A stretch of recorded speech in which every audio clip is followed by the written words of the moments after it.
Nabila Isma, kekasih mendiang Emeril Khan Mumtaz Sheryl, putra sulung Atalia Praratya dan Ridwan Kamil, kembali mencuri perhatian publik. 3 tahun setelah kepergian Eril, Nabila kini tampil sebagai sosok inspiratif yang berhasil bangkit dari masa duka.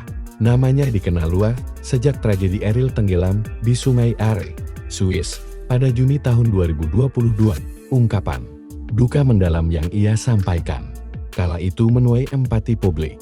Kini, Nabila aktif sebagai konten kreator edukatif dengan lebih dari 1,2 juta pengikut di Instagram. Melalui konten bertajuk Catatan Nabila, ia kerap membahas isu sosial, hukum, dan berbagai topik reflektif.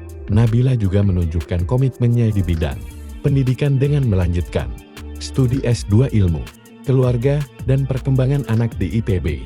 Setelah lulus dari Fakultas Hukum Universitas Padjadjaran, baru-baru ini, Nabila mengunggah foto mengenakan gaun pengantin muslim. Unggahan tersebut bukan pertanda pernikahan, melainkan sebagai modal busana pengantin. Dalam caption bernada bercanda, ia menyebut calon suami akan menyusul kelak. Perjalanan hidup Nabila dinilai sejalan dengan wasiat terakhir Eril, yang mendoakan agar ia hidup bahagia dan tidak larut dalam kesedihan. Kini, Nabila Isma menjalani hidup dengan lebih positif dan menjadi inspirasi bagi banyak orang.